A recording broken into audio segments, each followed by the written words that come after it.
March 23rd, 1945. 0600 hours. Supreme Headquarters, Allied Expeditionary Force, Reims, France. The converted Champagne warehouse sits quiet in the way only command centers can be quiet at dawn. Not silent, never silent. Typewriters clatter in distant rooms, telephones ring with reports from the front, boots echo on concrete floors, worn smooth by years of French workers rolling wine barrels. But quiet. The kind of quiet that comes before decisions that change wars. General Dwight David Eisenhower sits alone at his mahogany desk, 54 years old, Supreme Commander of Allied forces in Europe. The man responsible for coordinating 9 armies, 3 million men, the largest military operation in human history. A man who has learned that supreme command means living in a permanent state of controlled anxiety. Outside, spring rain taps against windows that once looked out on vineyards. Inside, maps cover every wall. Red lines marking German positions, blue lines showing Allied advances, arrows pointing toward Berlin, dotted supply routes stretching back to Normandy beaches nearly a year behind them now. The ashtray on his desk overflows. 4 cigarettes, no, 5, chain-smoked since midnight when the preliminary reports started coming in. Reports that made no sense. Reports that his staff double-checked, triple-checked, certain there must be an error, some mistake in transmission, some confusion of units or dates. But there was no error. His hand rests on a single sheet of paper. A prisoner of war status report, 3rd Army, dated March 23rd, 1945, 0600 hours. The number stares back at him. He has read it 3 times now. Each time his mind stumbles over the same impossible figure, like a man encountering a word in a foreign language he thought he knew. 50,127. 50,127 enemy prisoners of war, captured between 1800 hours March 22nd and 1200 hours March 23rd. 18 hours. His hand trembles slightly. Not from fear, not from exhaustion, though God knows he is exhausted, from something else, from the realization that what he is holding changes everything he thought he understood about this war, about what is possible, about what one man can achieve when given an army and told to attack. The door opens without a knock. Only one man enters Eisenhower's office without knocking. General Walter Bedell Smith, Chief of Staff. The man who translates Eisenhower's strategic vision into executable orders, who turns conversations into directives, who makes the machinery of command function. Smith's face carries that peculiar expression Eisenhower has learned to recognize over 3 years of war. The expression that says the impossible has happened again, and we must now decide what to do about it. Smith places a second copy of the report on the desk, says nothing, waits. He has learned when his commander needs silence to think and when he needs information to decide. Eisenhower looks up. His voice comes out quiet, controlled. The voice of a man who has learned not to show surprise even when his brain is screaming that this cannot be real. Bedell, this says 50,000. Yes, sir. 50,000 prisoners in one night. 18 hours, to be precise, sir. Eisenhower sets down his pen, the one he had been using to sign fuel requisition forms for 1st Army, the endless paperwork of war, ammunition allocations, replacement troops, bridge construction materials, the machinery that keeps armies moving forward, the details that consume hours of every day and receive no recognition because they are not dramatic. But wars are won on logistics as much as battles. Check this again. Smith's expression does not change. His voice remains steady. Already did, sir, twice. Called 3rd Army directly at 0400 hours. Spoke to their G2 myself. Colonel Koch confirmed the numbers personally. Eisenhower pulls the report closer. Rends the breakdown with the careful attention of a man who spent his entire career before this war in staff positions, who understands that details matter, that precision matters. 12th Corps reporting 28,000 prisoners. 20th Corps reporting 22,000. Total 50,127 enemy prisoners of war. Processing capacity exceeded by 400%. Emergency request for additional prisoner processing units, additional military police battalions, additional barbed wire. That last detail catches him, makes the abstract number suddenly, viscerally real. How much barbed wire? 90 miles, sir. Eisenhower stares at him. 90 miles. To fence prisoners in accordance with Geneva Convention standards. To create compounds that meet international law requirements. Third Army used their entire theater allocation of barbed wire before dawn. Consumed in one night what was supposed to last them for weeks. Smith continues, voice steady as always. They have 17 POW cages operational as of 0500 hours. They are requesting 12 more. Emergency priority. They have run out of space, sir. Literally run out of physical space to contain the prisoners they are taking. For a moment, Eisenhower says nothing. He reaches for another cigarette, strikes a match. The small flame illuminates his face in the pre-dawn darkness. Deep lines around his eyes, lines that were not there in 1942 when he took this command. The weight of 3 years carved into every feature. The weight of decisions that sent men to die. Decisions that saved men's lives. Decisions that changed the course of history. He stands, walks to the situation map covering the eastern wall. His finger traces Third Army's positions. The Palatinate pocket, that triangle of German-held territory between the Rhine River, the Moselle, and the Siegfried Line fortifications. 2 weeks ago, Schaef intelligence estimated 14 German divisions trapped there. Battered divisions. Undersupplied, under strength, but dug in, still dangerous, still capable of fighting. Schaef planning had projected 2 weeks to clear the pocket.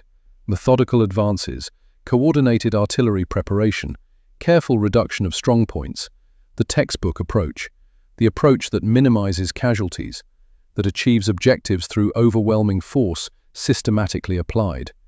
Patton cleared it in 3 days and captured 50,000 men in the process. Eisenhower's eyes moved to another section of the map. To the north, Field Marshal Bernard Law Montgomery's positions, 21st Army Group, British 2nd Army, Canadian 1st Army, American 9th Army temporarily attached to Montgomery's command for the Great Set-Piece Operation, Operation Plunder, the Rhine Crossing.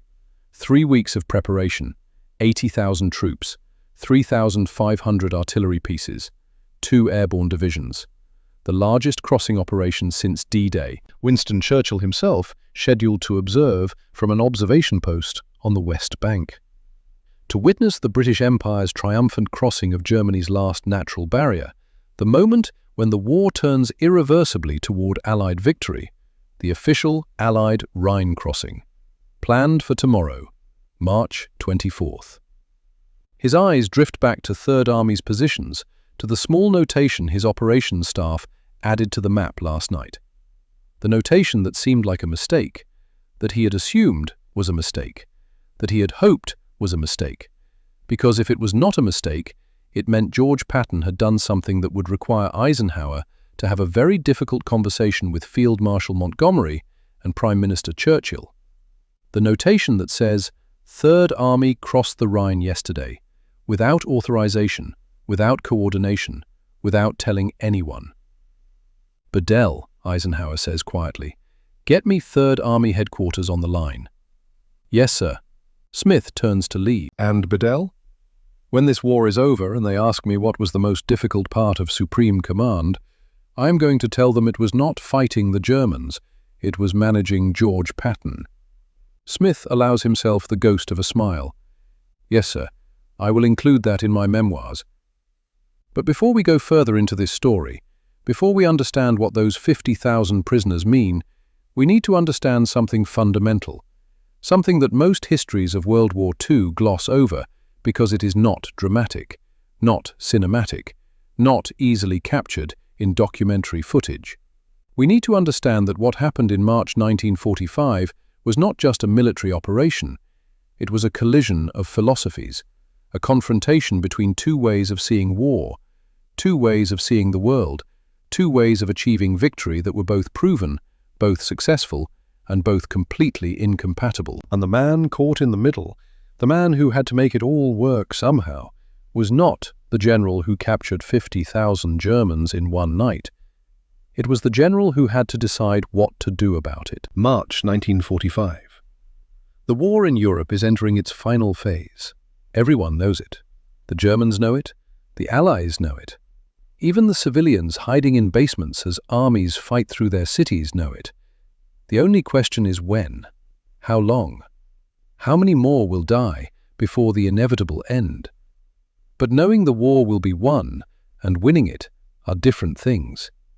Victory still requires decisions, choices about how to apply force, where to attack, when to pause, how to balance risk against reward, how to coordinate armies that speak different languages, follow different doctrines, serve different national interests. And in the spring of 1945, the entire Allied command structure in Europe is held together by one man's ability to balance contradictions, to make incompatible things work together, to find common ground where none should exist. Dwight Eisenhower.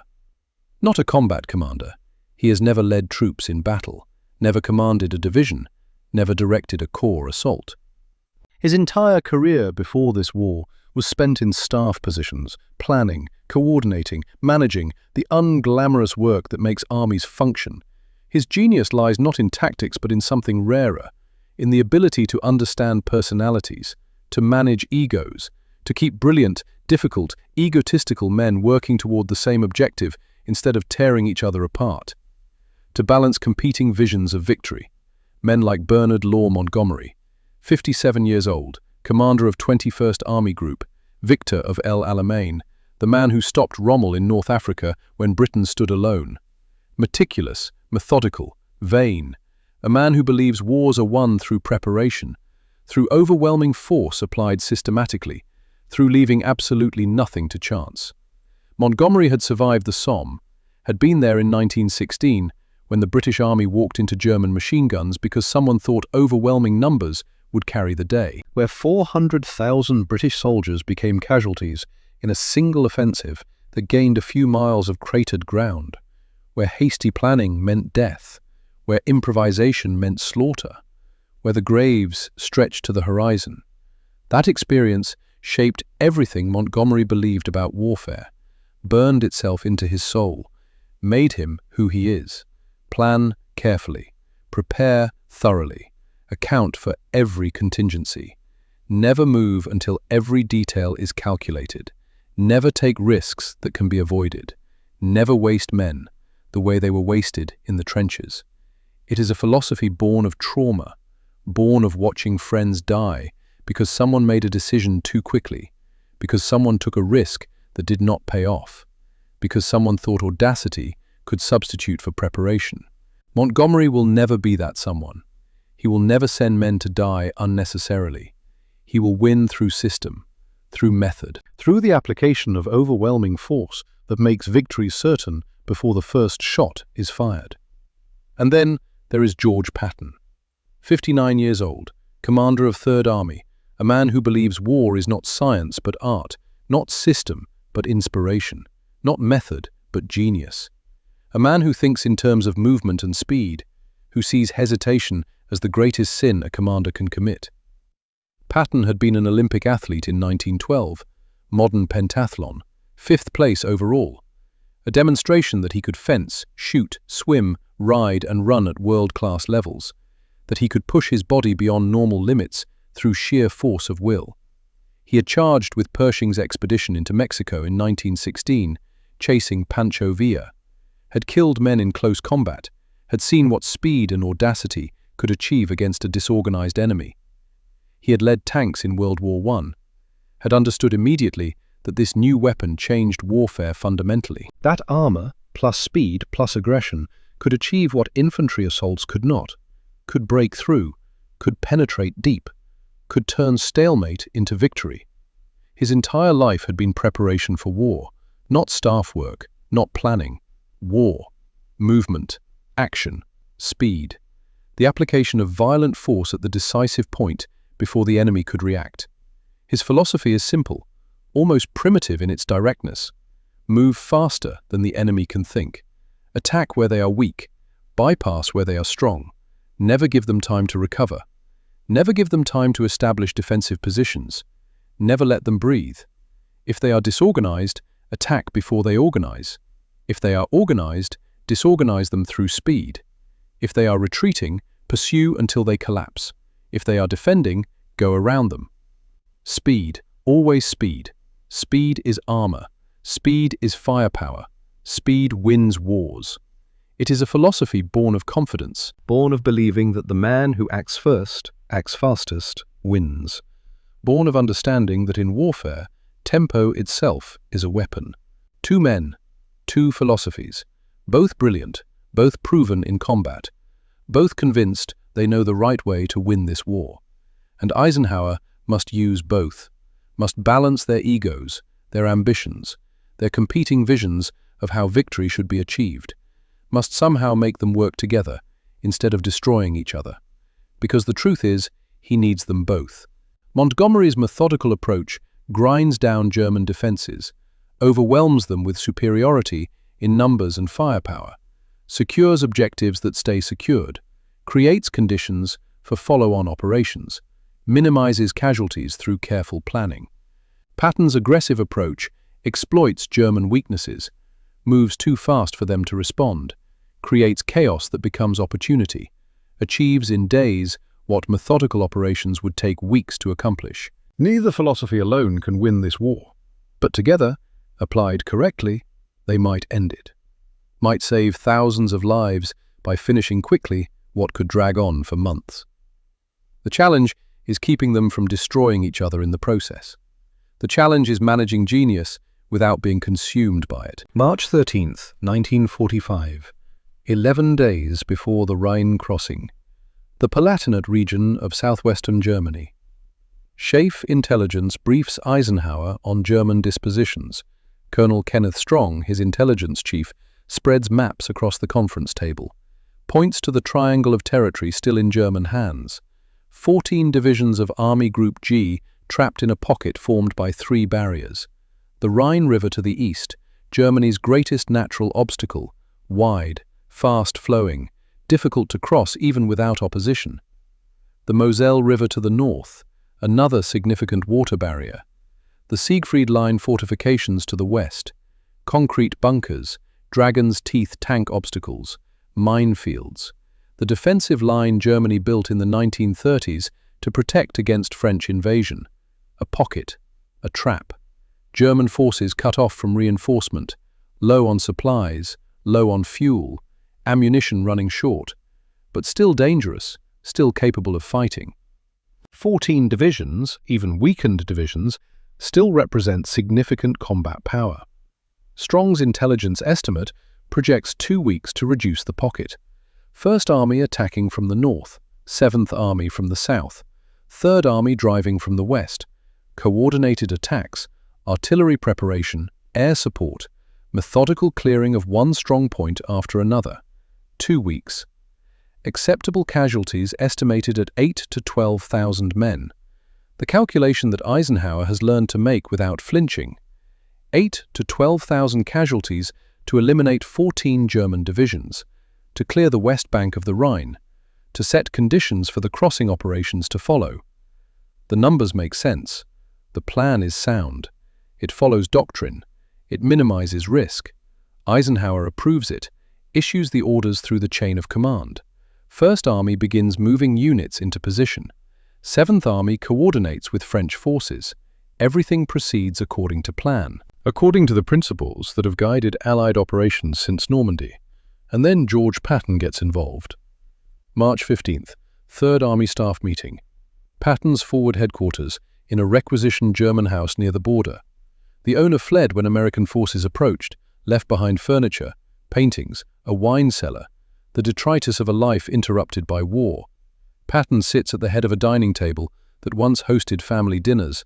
Now it hosts maps, situation reports, intelligence summaries, the organized chaos of an army headquarters that has learned to move as fast as its commander thinks. His operations officer, Colonel Halley Maddox, presents the SHAEF plan, the careful, coordinated, 2-week reduction of the Palatinate pocket. the methodical approach, the by-the-book operation.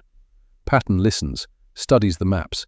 His eyes move across terrain features, roads, rivers, German positions marked in red, Allied positions in blue. His finger traces potential routes of advance, identifies weak points, strong points, key terrain. Then he looks up at his staff, at Maddox, at his intelligence officer, Colonel Oscar Koch, at his logistics coordinator, at his artillery commander, at the men who have learned over 18 months how Patton thinks, how he sees opportunities where others see obstacles, how he finds ways forward where others see only problems. And Patton says one sentence: "Gentlemen, we attack everywhere at once, tomorrow. Not in 2 weeks, tomorrow. Not coordinated with 1st Army and 7th Army, independently. Not methodical reduction of strong points, all-out assault on every axis simultaneously." His staff does not question him. They stopped questioning him back in August when he broke out of Normandy and drove across France faster than anyone thought tanks could move. They stopped questioning him at Bastogne when he turned 3rd Army 90 degrees north in 48 hours and smashed into the German flank. They stopped questioning him when his predictions proved accurate more often than SHAEF intelligence estimates. They just start planning, because when Patton says attack tomorrow, he means attack tomorrow, and if it seems impossible, that just means they have not worked hard enough on the plan yet. March 16th, 0600 hours. 3rd Army attacks. Not probing attacks, not limited objective attacks, not reconnaissance in force. Full assault across the entire front. 12th Corps under Major General Manton Eddy drives toward Kaiserslautern. 20 Corps under Major General Walton Walker hits from the south. 8 Corps provides flank security and pursues bypassed German units. 4th Armoured Division. 6th Armoured Division. 11th Armoured Division. All moving simultaneously.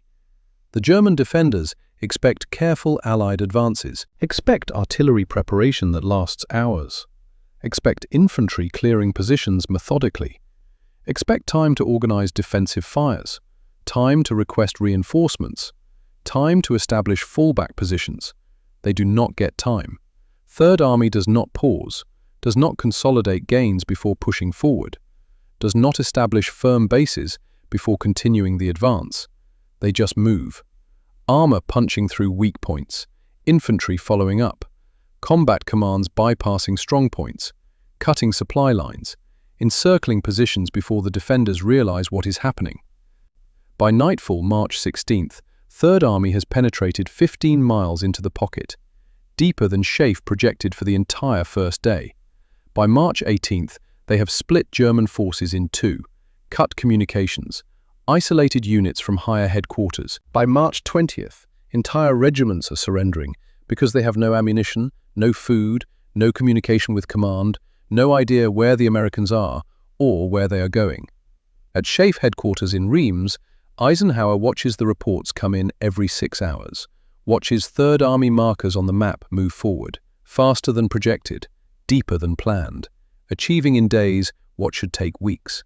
He tells himself, this is good. Patton is doing what Patton does, exploiting success, maintaining momentum, proving again that aggressive action produces results. But there is unease, because Patton is not just ahead of schedule, he is operating in a different reality, moving at speeds that make coordination with neighboring armies impossible, that expose flanks, that outrun supply lines, that violate every principle of methodical operations. It is brilliant. It is reckless. It is both, simultaneously. And Eisenhower knows, watching those map markers move across Germany, that at some point he is going to have to make a choice. Let Patton run and risk disaster, or rein him in and lose the opportunity his speed creates. He does not know yet that the choice will come sooner than he thinks, that it will come in the form of a phone call at 1600 hours on March 23rd, that it will force him to confront fundamental questions about leadership and genius and the impossible. March 22nd, 1945, 1800 hours, Kaiserslautern, Germany. 12th Corps attacks into the city. German 7th Army has established defensive positions in the urban terrain. Street fighting expected, house-to-house clearing operations, the kind of combat that produces high casualties even when you win. Buildings provide cover. Every window is a potential firing position, every basement a strong point. Cities favor the defender. Casualty estimates for taking Kaiserslautern run to 2,000 men, maybe more, but the city is key terrain, controls road junctions, rail lines, cannot be bypassed. General Manton Eddy, 12th Corps commander, commits his assault divisions. They push into the city outskirts expecting resistance, but when the assault troops reach the city center, they find something unexpected: white flags. Not scattered white flags from isolated units who decide surrender is better than death. Organized surrender. Company commanders leading their men out of positions. Battalion commanders negotiating terms with American officers. Entire regiments laying down weapons in formation. The defenders are not defeated in the conventional sense. They still have ammunition in their bunkers. They still have defensive positions prepared. They still have weapons capable of inflicting casualties. But they have lost something more fundamental than ammunition or positions. They have lost hope. They have been outmaneuvered so completely, so thoroughly, that continued resistance seems pointless. American forces are behind them, beside them, around them. Supply lines cut days ago. Communication with higher headquarters lost. Reinforcement impossible. The situation not just tactically difficult, but strategically hopeless. They are not surrendering to superior firepower. They are surrendering to superior speed, to the realization that the Americans are everywhere and nowhere simultaneously, that resistance will achieve nothing except more death. By 2,000 hours, 12th Corps has processed 12,000 prisoners. By 2,200 hours, 16,000. The numbers keep climbing. Officers surrender with their entire staffs. Supply units march into POW cages, still driving their trucks. Medical units bring their own wounded. Artillery batteries surrender guns that still have ammunition. At 3rd Army headquarters, Colonel Oscar Koch brings the preliminary count to Patton, reads the numbers, watches Patton's face. Patton does not grin, not yet. He is reading the situation map, seeing the implications, seeing that this is not an isolated incident. 10th Corps is reporting similar collapses to the south, entire defensive sectors disintegrating, not because they are being overrun in combat, because they cannot function in the chaos 3rd Army has created. The German army is an organization built on order, on clear chains of command, on knowing where units are, what they are doing, what the situation is, on orders flowing down from higher headquarters, on reports flowing up from the front, on a system that processes information and produces decisions. 3rd Army has shattered that order, has created a fog of war so dense that German commanders are making decisions based on information that is hours old, sometimes days old, issuing orders that are obsolete before they reach the units they are intended for. And when an army built on order loses order, it ceases to be an army. It becomes a collection of isolated units, each fighting its own battle, each making its own decisions, each coming to its own conclusion about whether continued resistance makes sense. More and more are concluding it does not. Patton looks at Koch, speaks quietly, the voice he uses when he is thinking several moves ahead, when he is seeing possibilities others have not recognized yet. Oscar, I want prisoner counts every 2 hours. I want to know exactly how many we have, where they are, what condition they're in. And I want combat commands pushing through the night. No pause, no consolidation. We keep the pressure on until there is nothing left to press against. 2,300 hours, 20. Corps Commander General Walton Walker reports his forward units have bypassed remaining German strongpoints, are approaching the Rhine River near Ludwigshafen. Resistance collapsing faster than anticipated, roads clogged with surrendering troops marching themselves to the rear because there are not enough American MPs to escort them. Midnight. The preliminary numbers come in. 12th Corps, 19,000 prisoners.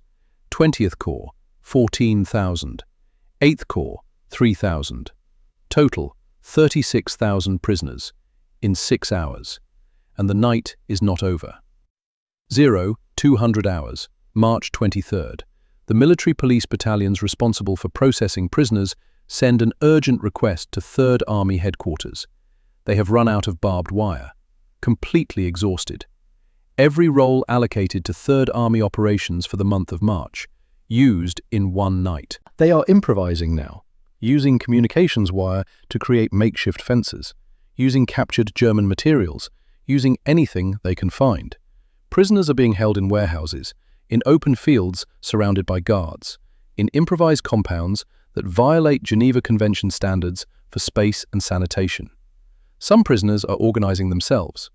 German NCOs maintaining order within the compounds because there are not enough American guards to manage them properly, cooking their own food from captured rations, posting their own sentries to prevent escapes, creating a bizarre situation where the prisoners are more organized than their captors. At 0600 hours, March 23rd, Colonel Koch brings the final count to Patton, 50,127. Patton stares at the number, reads the breakdown by corps, looks at the map showing 3rd Army positions now reaching the Rhine River. The Palatinate pocket that Schaeff projected would take 2 weeks to clear. Cleared in 3 days, he picks up the secure telephone, direct line to 12th Army Group headquarters in Namur, to General Omar Bradley, his immediate superior in the chain of command, his old friend from West Point, where they were cadets together 25 years ago. The man responsible for coordinating 3 American armies, 1st Army, 3rd Army, 9th Army. The phone rings 3 times before Bradley answers. His voice is thick with sleep, groggy. "George, it is 2 in the morning. This better be important. What did you do now?" Patton's voice carries that particular tone Bradley has learned to recognize over years of friendship. The tone that says something impossible has happened, and Patton is not apologizing for it. The tone that means Bradley's day just got much more complicated. "Omar, you are not going to believe this, but I need you to relay something to Ike as soon as he wakes up. We have taken 50,000 prisoners since yesterday evening at 1800 hours. We are still counting. And we need 90 miles of barbed wire, immediately, emergency priority." Silence on the line. Long silence. Bradley processing what he just heard. 50,000 in less than 12 hours. Then Bradley's voice, more awake now, more alert. The tone of a man realizing he's about to be in the middle of something unprecedented. 50,000? George, are you absolutely certain? 50,000 prisoners. 12th Corps, 28,000. 20th Corps, 22,000. The numbers are solid. We have them in cages right now. Well, not exactly cages. We ran out of fencing. That is why we need the wire, Omar. We have prisoners organizing their own camps because we do not have enough guards. The Red Cross is going to have questions about Geneva Convention compliance if we do not get this under control. I will call Schaeff first thing. And George?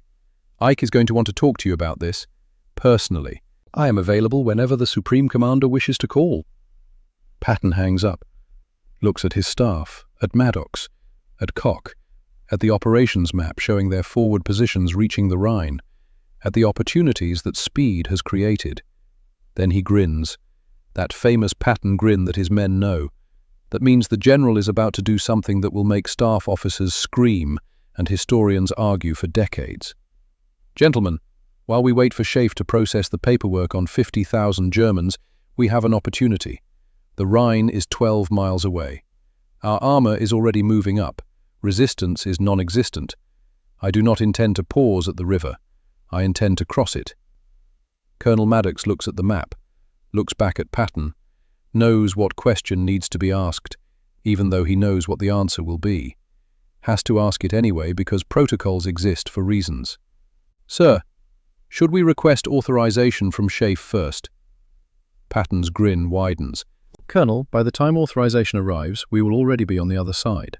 Find me assault boats, find me a crossing site the Germans are not watching, and tell 11th Armored Division I want them across the Rhine by midnight tonight." March 23rd, 1945, 0630 hours. Schaeff headquarters, Reims. Eisenhower's office. The phone call from Bradley came 20 minutes ago, woke Eisenhower from a restless sleep on the couch in his office, where he often spends nights when operations are critical. Bradley explained the situation: the prisoner count, the barbed wire crisis, the impossible speed of Third Army's advance. Now Eisenhower sits at his desk, smoking his 6th cigarette of the morning, staring at that single sheet of paper. The POW report, the number that makes no sense according to everything he knows about warfare. 50,000 prisoners in one night. He pulls over another document, the March 20th intelligence summary from 21st Army Group, Field Marshal Montgomery's command in the north. The summary details Operation Plunder statistics: 47,000 German prisoners captured by 21st Army Group over the past 4 weeks. 4 weeks of operations across a broad front. 8 divisions engaged in combat. Careful, methodical advances, following the principles Montgomery learned in the trenches of World War I. 47,000 prisoners total, in 4 weeks. Patton just exceeded that in 18 hours, with 6 divisions.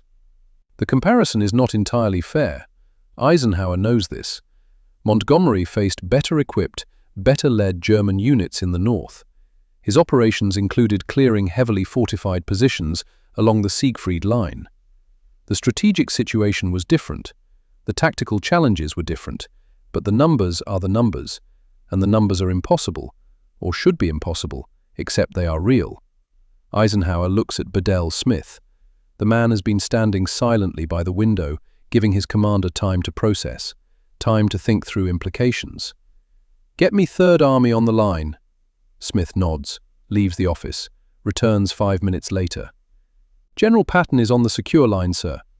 Eisenhower picks up the receiver, takes a breath, keeps his voice calm, controlled, the voice he has cultivated over 3 years of dealing with difficult subordinates, the voice that does not reveal what he is thinking. "George, I am looking at a report that says you took 50,000 prisoners without requesting additional POW processing units, without coordinating with Army Group logistics, without informing SHAEF of the scope of your operations. Care to explain?" There is a pause on the line. Then Patton's voice comes through, confident, unapologetic, carrying that slight edge of amusement that drives Eisenhower to distraction, because it means Patton knows exactly how much chaos he is creating and does not care. "Well, sir, the Germans kept surrendering. Could not very well tell them to come back tomorrow when the paperwork cleared." "This is not a joke, George." "Was not joking, sir. 12th Corps broke through at Kaiserslautern at 1800 hours yesterday. 20th Corps hit them from the south simultaneously. They collapsed faster than we expected. By midnight, we had entire regiments surrendering without firing a shot. Some of them were marching themselves to the rear because we did not have enough military police to escort them. They wanted to surrender. We just had to figure out where to put them." Eisenhower closes his eyes, pinches the bridge of his nose. He can picture it perfectly. Patton's armor punching through weak points in the German line, infantry following up immediately, combat commands bypassing strong points, cutting supply lines, encircling positions, creating chaos that became collapse. The Third Army steamroller doing what it does best, moving so fast the enemy cannot react, cannot organize, cannot function. "George, Montgomery spent a month preparing Operation Plunder. Massive artillery support, airborne drops, 2 divisions. He is taking the Rhine crossing methodically, by the book, with every resource we can give him. Churchill is going to be there tomorrow watching." This was supposed to be the official Allied Rhine crossing. The moment we demonstrate that Germany has lost its last natural barrier. There is a pause on the line. Longer this time. Then Patton's voice, quieter now, but carrying a weight that makes Eisenhower's stomach tighten with the certainty that something else has happened. Something Patton has not mentioned yet. "And I crossed it last night, Ike. 11th Armored Division. 22:30 hours. Assault boats at Oppenheim. Did not lose a man. Should have that report on your desk by morning." Silence. Complete silence. Total silence on the line. Bedell Smith, standing by the window, stops moving, freezes. He is staring at Eisenhower. watching his commander's face process what Patton just said. Eisenhower's voice, when it finally comes, is very, very quiet. The kind of quiet that is more dangerous than shouting. You crossed the Rhine. When exactly were you planning to tell me? I am telling you now, sir. 11th Armored Division under Brigadier General Charles Kilburn. 2,230 hours last night. Assault boats we requisitioned from Navy stocks. South of Mainz at the Oppenheim crossing site. Barely any opposition, a few scattered shots. The Germans were not expecting us there. We are 6 miles deep on the east bank already, consolidating the bridgehead. Engineers are throwing up pontoon bridges now. Frankfurt is within reach. George, Eisenhower's hand tightens on the receiver. George, you are going to give me a heart attack. Supreme Headquarters Allied Expeditionary Force allocated months of planning and massive resources to Montgomery's crossing. We coordinated with Churchill, with the War Department, with the combined Chiefs of Staff. This was supposed to be the official Allied Rhine crossing, the symbolic moment. And you just decided to freelance with assault boats? Ike, every hour we wait is an hour the Germans use to regroup. I had the momentum from the Palatinate operation. I had troops at the river. I had the boats. I had intelligence that Oppenheim was lightly defended. I took the shot. If I had waited for authorization, if I had coordinated through channels, the Germans would have reinforced the east bank, and we would have lost men we did not need to lose. Speed saved lives, Ike. There is logic in that. Eisenhower knows it, hates that he knows it. Patton is reckless, yes. Insubordinate, absolutely. Creates diplomatic nightmares. Makes coordination with allies nearly impossible. But he is also right more often than he is wrong. And when Patton is right, he is devastatingly effective. The problem is not whether Patton's crossing will succeed. It already has succeeded. The problem is Montgomery. The problem is Churchill. The problem is that the British have been preparing Operation Plunder as their triumphant moment, their demonstration of how major river crossings should be conducted. Methodical, overwhelming, certain. And Patton just stole their thunder with assault boats and no preparation. We will discuss this when you get back to headquarters. Until then, George, try not to capture the entire Wehrmacht without telling anyone. Understood? Understood, sir. The line goes dead. Patton has hung up. Does not wait for formal dismissal. Does not ask if there is anything else. Just hangs up and gets back to work. Eisenhower sets down the receiver carefully. Looks at Smith. Bedell, notify Army Group commanders. 3rd Army has crossed the Rhine. Unauthorized. Successful. No casualties reported. Montgomery is going to love this. Smith's expression does not change, but there is something in his eyes. Something that might be amusement, might be admiration, might be the recognition that they are watching something unprecedented unfold. Yes, sir. I will draft the message very carefully. March 23rd, 1945. 0800 hours. 21st Army Group Headquarters, Venlo, Netherlands. Field Marshal Bernard Law Montgomery stands in his personal command caravan. 57 years old, thin, almost gaunt, every uniform crease precise, every map annotation exact. A man who believes that disorder in small things leads to disaster in large things, that discipline begins with appearance, that standards matter. On the table before him lies the operations order for plunder. 73 pages, single-spaced, every detail calculated down to the last truck, the last artillery shell, the last ration pack, every contingency planned for, every possible German response analyzed and countered, unit assembly areas mapped to the meter, artillery fire schedules accurate to the minute, air support coordinated to the second. Nothing left to chance. Because chance kills men. Improvisation kills men. Hasty decisions kill men. Montgomery learned that at the Somme in 1916, watched it happen, lived through it, will never forget it. 3 weeks of preparation for this moment. 3 weeks of moving units into position, stockpiling ammunition, positioning artillery, rehearsing assaults, studying aerial photographs, updating intelligence estimates, building the overwhelming force that makes victory certain before the first shot is fired.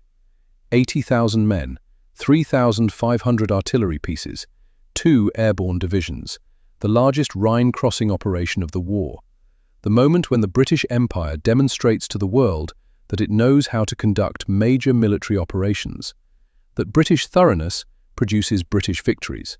His intelligence officer enters the caravan, Captain James Henderson. Young, efficient, knows better than to interrupt the field marshal without good reason. Henderson salutes, Places a message flimsy on the desk. Sir, from Schaeff. 3rd Army Operations Summary, March 22nd to 23rd. Montgomery picks it up, reads it. His expression does not change. He is a master of control, has learned over years of command never to show emotion, never to let subordinates see surprise or anger or doubt. But those who know him well can see the signs, the slight tightening around his eyes, the minute pause before he sets the paper down, the way his finger taps once on the desk, just once. 3rd Army crossed the Rhine last night. Assault boats, night crossing. No preliminary bombardment, no massive artillery preparation, no airborne support, just boats and infantry and audacity. Already 6 miles deep on the east bank. Montgomery picks up his pen, writes carefully on a message form. Precise handwriting, each letter formed exactly as it should be. To Supreme Headquarters Allied Expeditionary Force, from 21 Army Group. Request immediate clarification. 3rd Army operations must not interfere with Operation Plunder timeline. Coordinated Allied advance essential for strategic success. Recommend immediate clarification of command boundaries and operational objectives. Montgomery. His Chief of Staff, Major General Freddie de Guingand, reads it over his shoulder, understands the subtext immediately, has worked with Montgomery long enough to read between the lines. Translation: tell Patton to stop making me look slow. The message is encrypted, transmitted at 0830 hours. At Schaeff headquarters in Reims, Bedell Smith receives it, reads it to Eisenhower. Eisenhower sighs, a long, deep sigh that comes from somewhere in his soul. This is the part of Supreme Command no one talks about. Not the grand strategy, not the brilliant maneuvers, not the decisive battles. The ego management, the personality conflicts, keeping brilliant but difficult men working toward the same goal instead of competing with each other. Instead of letting professional rivalry undermine military effectiveness. Draft a response, Eisenhower says. Assure Montgomery that Operation Plunder remains the main effort, that 3rd Army's crossing is a supporting operation, that both crossings are necessary and complementary. Emphasize coordination. He pauses, looks at the map on his wall, at Patton's bridgehead already deeper into Germany than Plunder's objectives. Especially emphasize coordination because of that. Monty needs to know his operation matters, and it does. We need multiple crossings along the Rhine. We need the bridgehead in the north as much as the bridgehead in the south. Both are essential to the final offensive into Germany. Smith nods, starts drafting, choosing words carefully, trying to acknowledge Patton's achievement without diminishing Montgomery's operation, trying to make both men feel valued, trying to keep the alliance from fracturing over wounded pride. But even as he writes the careful diplomatic language, both men know the truth, know what will be remembered. Patton has changed the narrative.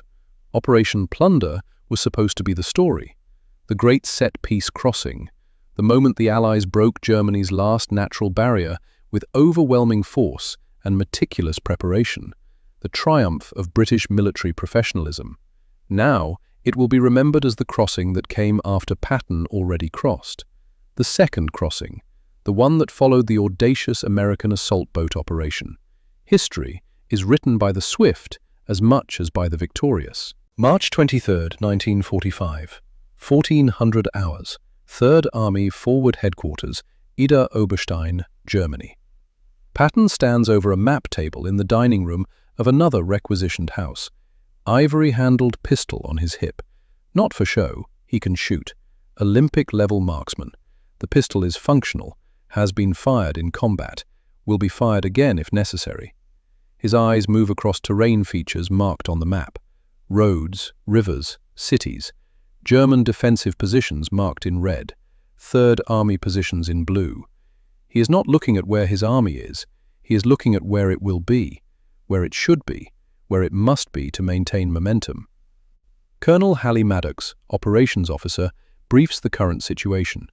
4th Armored Division under Major General Hugh Gaffey is consolidating the Oppenheim bridgehead, securing the crossing sites, establishing defensive positions against possible German counterattack. 11th Armored under Brigadier General Charles Kilburn is expanding eastward, pushing deeper into German territory. Infantry divisions are crossing now on pontoon bridges that engineers completed at dawn. Casualties? Patton asks without looking up from the map. 16 wounded during the Rhine crossing, sir. No killed in action. The Germans were not expecting us at Oppenheim. Most of the defending troops were second-line units, old men and boys. They surrendered immediately when they realized Americans were across. Patton nods. His eyes are still on the map, but not on the Rhine anymore, on Frankfurt, on the main river 30 miles beyond their current positions, on the routes toward the heart of Germany, toward Nuremberg, Munich, Czechoslovakia. The Rhine was not the objective, it was an obstacle. Now it is behind them. Gentlemen, he says quietly. His staff leans in, knows that when Patton speaks quietly, he is thinking strategically, seeing the whole board. We have them. Right now, at this moment, we have the German army on the run in this sector. Every hour we maintain this momentum is an hour they cannot use to establish new defensive lines, cannot use to bring up reserves, cannot use to organize counterattacks. He looks up, meets their eyes. I do not care if we are ahead of schedule. I do not care if Schaeff has not caught up to what we are doing. I do not care if logistics is complaining. We keep moving forward until someone with more stars than me orders us to stop. He pauses, the ghost of a smile, and maybe not even then. Someone asks about casualties, about the risks of moving too fast, about exposed flanks that extend for miles, about supply lines stretched so thin that forward units are operating on captured German fuel and rations. Patton's answer comes without hesitation. We are taking fewer casualties moving fast than we would taking our time. When we move faster than the enemy can react, when we are behind them before they establish defensive positions, we do not have to assault prepared defenses. They surrender instead of fighting. You saw it at Kaiserslautern. You are seeing it now at the Rhine. Speed saves lives. He is right. The staff knows he is right. Third Army's casualty rates during this offensive are running well below Schaeff projections. The actuarial calculations that predicted thousands of dead are not matching reality. Because Patton's tactics avoid the grinding attritional battles that produce mass casualties. German units surrounded by fast-moving armor tend to surrender rather than fight to the last man. Cities bypassed rather than assaulted do not produce street-fighting casualties. Speed creates opportunities for victory without bloodshed. March 24th, 1945, 0900 hours. The Rhine River near Wesel, Germany. Operation Plunder begins. Artillery opens fire at exactly 0900 hours. 3,500 guns. Coordinated fire plan. The sound is apocalyptic. A continuous roar that can be heard for 50 miles. That shakes the ground, that makes the air vibrate. Shells arc across the Rhine, hammer German positions on the east bank. Suppression fire, destruction fire, counter-battery fire, targeting German artillery that might fire on the crossing. The overwhelming application of firepower that is Montgomery's signature, the demonstration that the British Empire can bring to bear resources that dwarf anything the Germans can match. At 1,000 hours, assault boats push into the water. Commandos, infantry, specialized assault units trained for river crossings. British Second Army, Canadian First Army, American Ninth Army temporarily attached to Montgomery's command for this operation. 80,000 men crossing on a front 30 miles wide. German defensive fire is sporadic, disorganized. Most of the defending troops are remnants of divisions destroyed in earlier fighting. Old men conscripted in the final desperate months. Boys who should be in school. They fight because they are told to fight, because their officers tell them the fatherland depends on them. But their hearts are not in it. By 1400 hours, Montgomery's forces have secured multiple bridgeheads on the east bank. By 1600 hours, Engineers are constructing pontoon bridges, laying matting for vehicles, creating the infrastructure for exploitation. By nightfall, armor is crossing, tanks rolling east into Germany. At 1500 hours, the sky fills with aircraft, transport planes, gliders, 2 airborne divisions dropping behind German lines. American 82nd Airborne, British 6th Airborne, 17,000 paratroopers and glider troops, the largest single-day airborne operation since D-Day. From an observation post on the West Bank, Winston Churchill watches through binoculars. 70 years old, Prime Minister of the British Empire, the man who held Britain together through 1940 when it stood alone against Nazi Germany, who refused to surrender when surrender seemed rational, who believed that Britain could and would prevail. He watches the paratroopers descend, watches the assault boats ferry men across the river, watches artillery pound German positions into rubble. It is magnificent, overwhelming, everything a military operation should be. The demonstration of British power, British competence, British determination. Then, Montgomery's aide mentions, carefully, that the Americans crossed 2 days ago, at Oppenheim, with assault boats. Churchill lowers his binoculars, turns to Montgomery. His expression is unreadable. Could be anger, could be amusement. With Churchill, it is often impossible to tell until he speaks. Is this true, Bernard? Yes, Prime Minister. General Patton conducted an unauthorized crossing south of Mainz on the evening of March 22nd. Unauthorized. He did not coordinate with Supreme Headquarters, did not inform neighboring armies, did not request the supporting resources that proper planning would have allocated.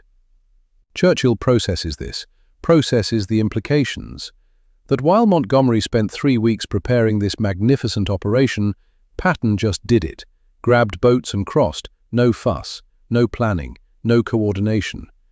Then Churchill does something that surprises everyone watching. He smiles.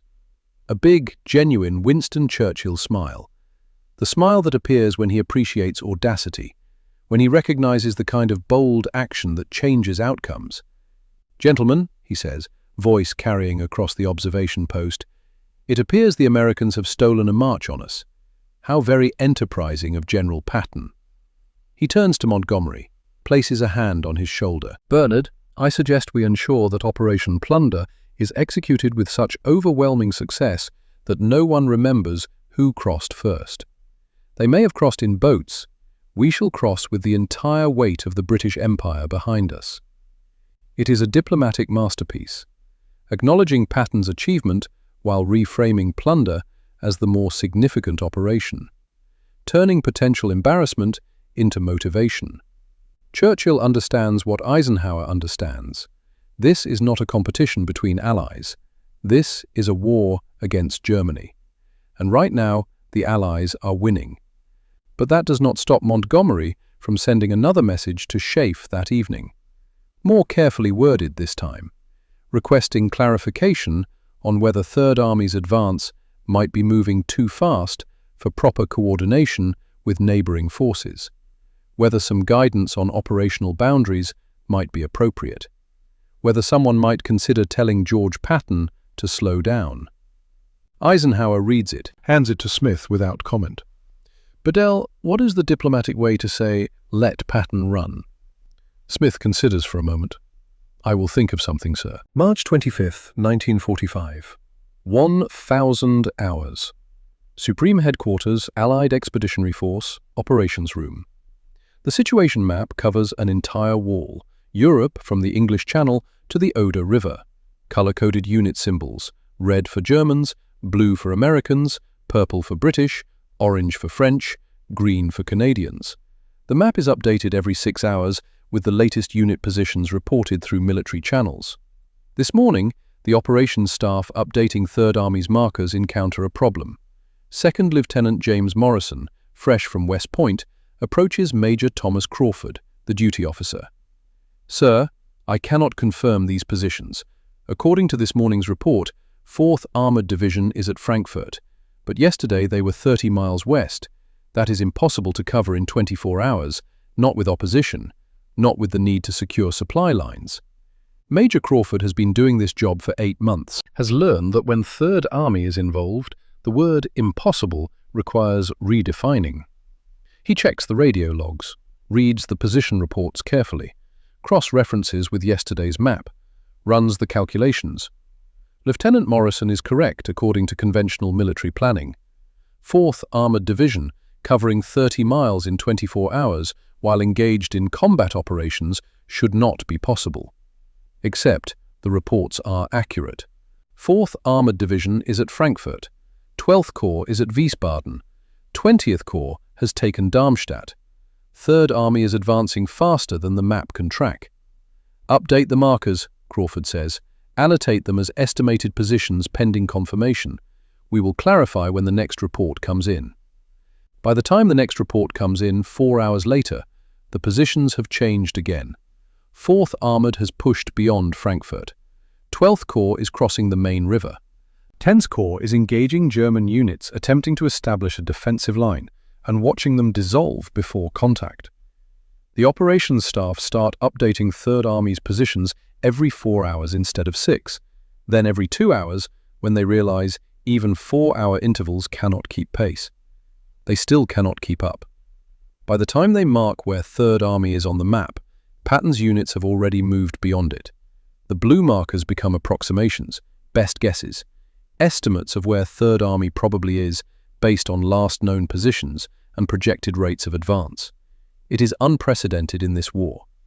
German resistance in 3rd Army's sector is not just collapsing, it is ceasing to exist as a coherent entity. Entire regiments surrendering, not because they are being defeated in battle, but because by the time they receive orders to defend a position, American tanks are already past them, already behind them, already cutting their supply lines. At 21st Army Group Headquarters, Captain Henderson brings Montgomery a report from the British liaison officer attached to 3rd Army Headquarters.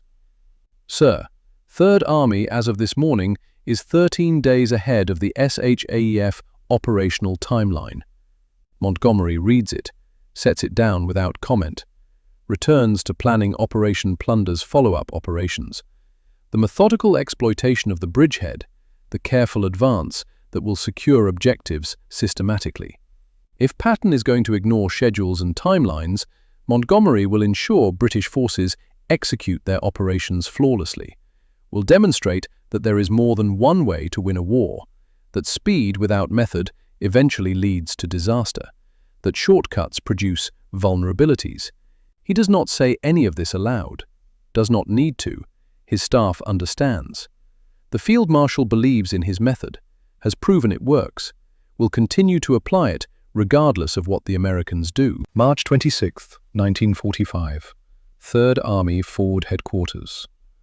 Colonel Oscar Koch brings the latest prisoner count to Patton, has been bringing these counts every few hours as ordered, watching the numbers climb to levels that defy belief. Sir, as of 1200 hours today, total prisoners captured since March 22nd, 91,000. 91,000. Koch continues reading the breakdown. 12th Corps 41,000, 20th Corps 33,000, 8th Corps 17,000. Sir, we have captured more prisoners in 4 days than any Allied army has captured in any comparable period during this entire war. He pauses, looks at Patton. We have captured more prisoners than the entire German garrison of Stalingrad surrendered to the Soviets. Patton studies the map.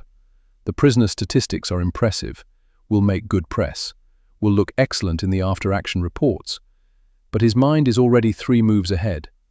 Oscar, send a message to General Bradley. Tell him if he can get me enough gasoline, I will have 3rd Army in Berlin in 48 hours. Koch hesitates, has learned when to push back, when to remind his commander of realities that enthusiasm sometimes overlooks. Sir, should we coordinate with SHAEF first? Berlin is in the Soviet zone of occupation. We have agreements with the Russians about boundaries. Send the message, Oscar. Politics is Ike's problem. Winning the war is mine. The message goes to 12th Army Group Headquarters in Namur. General Omar Bradley reads it, shakes his head, has known Patton for 25 years, knows the man is serious, knows that if given fuel and authorization, Patton would drive to Berlin, would get there, would create a political crisis that would take months to resolve. Bradley picks up the phone, calls Eisenhower. "Ike, I have officially given up trying to control George. I just call him every morning to find out where he is. Yesterday he was supposed to be consolidating the Rhine bridgehead. Today he wants to go to Berlin. Tomorrow he will probably liberate Prague and invade Austria simultaneously." Eisenhower, on the other end of the line, does not laugh, is too tired to laugh, has been dealing with messages from Montgomery, from Churchill, from Washington, all asking variations of the same question. What is Patton doing, and when will someone make him stop? Brad, is he achieving the objectives we assigned him? He is achieving objectives we have not assigned him yet, objectives we were planning to assign 2 weeks from now. He is operating in the future, while the rest of us are stuck in the present. Then let him keep operating there, but make absolutely certain someone is documenting everything he does, every decision, every movement, every tactical innovation, because when this war is over, we are going to need to understand how he did this. Bradley pauses. Here's something in Eisenhower's voice. Not frustration, something else. Curiosity, maybe even admiration. And if it goes wrong, if he moves too fast and gets cut off, then we will need to understand that even more carefully. But Brad, look at the numbers. 91,000 prisoners in 4 days. Frankfurt captured, Main River crossed, and his casualty rates are lower than our projections. Whatever he is doing, it is working. Bradley hangs up, looks at his Chief of Staff, Major General Levin Allen. Make sure 3rd Army has first priority on all fuel shipments, and start drafting detailed after-action reports. I want every engagement documented, every decision recorded, because nobody is going to believe this happened when we tell them about it after the war. March 26, 1945, 1400 hours. Army Group G headquarters, somewhere in southern Germany. General Hermann Balck sits at a desk in a bunker, 56 years old, one of Germany's most skilled commanders. Veteran of both world wars, has fought the French, the British, the Soviets, knows what good armies look like, knows what skilled commanders do, has never seen anything like this. On March 26th, he issues orders to establish a defensive line along the Main River. 3 divisions, hold the river crossings, deny the Americans bridgeheads, buy time for Army Group B to withdraw from the Ruhr before it gets encircled. The orders are clear, detailed, based on sound military logic. If the divisions can hold the Main even for 48 hours, it will allow other German forces to escape encirclement. The orders are transmitted at 0900 hours, sent through proper channels, encoded, relayed to division headquarters, acknowledged as received. By 1100 hours, when the orders actually reach the forward combat units, American tanks are already across the Main River. The defensive line Balck tried to create exists only on his map, not in reality. He sits in his headquarters, stares at the map that no longer represents the actual situation. At reports coming in that are hours old by the time he reads them. At a command and control system that is supposed to process information and generate responses, but cannot function when the enemy moves faster than the system can process. After the war, sitting in an Allied interrogation center, Balck will describe the experience to American intelligence officers who are trying to understand how 3rd Army achieved what it achieved. We could not understand Patton's speed. Our doctrine, which had worked against every other Allied army, called for consolidation after major operations. After crossing a river, an army rests, resupplies, brings up artillery, prepares for the next phase. This takes time, usually days, sometimes weeks. He pauses, searches for words to describe something that defies conventional military logic. Patton simply never stopped, never paused, never consolidated. By the time we received orders to establish a defensive line, his tanks were already behind that line. We were issuing orders to defend positions his forces had already bypassed. It was like fighting a forest fire in a high wind. Everywhere we tried to contain it, it had already spread beyond our control. The interrogating officer asks how German forces responded. Bauck's answer is simple: devastating. They surrendered, not because they were defeated in combat, because combat had become pointless. When you receive an order to defend a river crossing, and American tanks are already 10 miles east of that river, what purpose does defense serve? You cannot affect the outcome. You can only die for no reason. Another German officer, Colonel Friedrich von Broich, interviewed separately, describes it differently. Patton did not fight us in the conventional sense. He overran us. There is a difference. When armies fight, there is contact, engagement, battle. What Patton did was more like a flood. We tried to build barriers, but by the time we built them, the flood had already passed, was already miles beyond us. We were defending against something that was no longer there. March 27, 1945, 1800 hours. A small office in the Soviet Embassy complex, Paris. Colonel Andrei Volkov sits at his desk writing a report. 43 years old, Soviet liaison officer to Supreme Headquarters Allied Expeditionary Force. His official role is coordination. His actual role is intelligence gathering. Moscow wants to know everything about Allied operations, everything about American capabilities, everything about how the Western democracies fight, because the alliance against Germany will not last forever. And when it ends, the Soviet Union needs to know what it will face.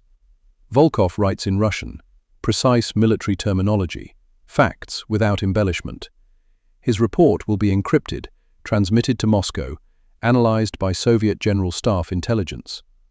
American Third Army under General George S. Patton, advancing at operational tempos comparable to 1944 Soviet operations during Bagration Offensive against Army Group Center. Palatinate Pocket reduced in 72 hours. 91,000 prisoners captured in 5 days. Rhine River crossed without preliminary artillery bombardment.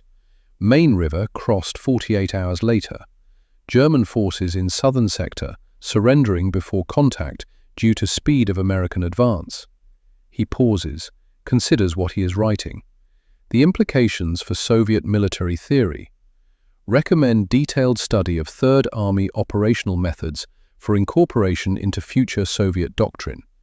General Patton appears to understand deep operations at highest theoretical level. His use of armored forces to penetrate deep into enemy rear areas and create cascading failures in enemy command and control systems mirrors Soviet deep battle theory developed in 1930s. Another pause. This part is more difficult to write. Requires acknowledging that an ideological enemy might have innovations worth studying. However, General Patton's operational tempo exceeds standard Soviet norms for sustained operations. His ability to maintain speed while managing logistics and command and control represents potential advancement of deep battle theory. Recommend priority intelligence collection on Third Army methods, particularly fuel logistics and decision-making processes that enable sustained high-tempo operations.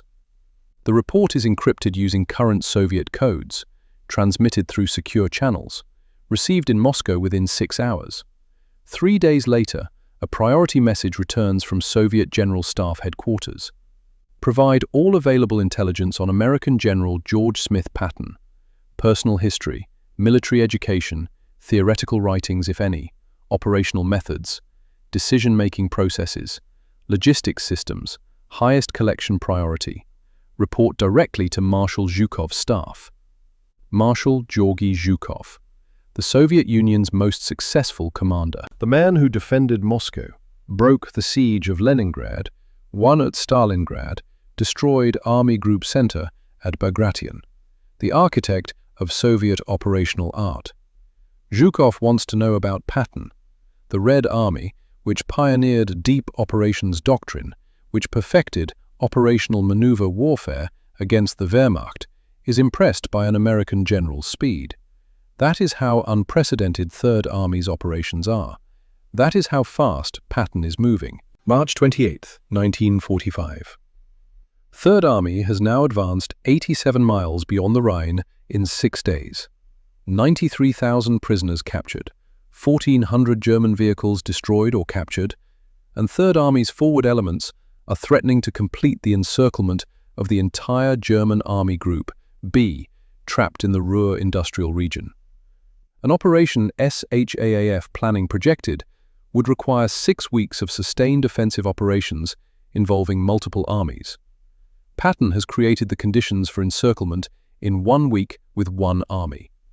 At Supreme Headquarters Allied Expeditionary Force, General John C. H. Lee arrives at Eisenhower's office with a stack of reports and an expression that mingles frustration with reluctant admiration.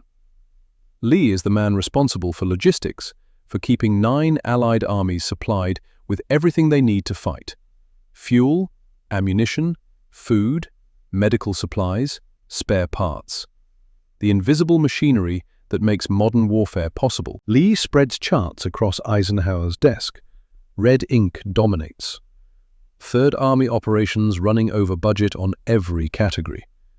Sir, Third Army has consumed 110% of its allocated fuel for March. They exceeded their allocation on March 26th and have been operating on emergency reserves since. They have exceeded ammunition allotments by 40%.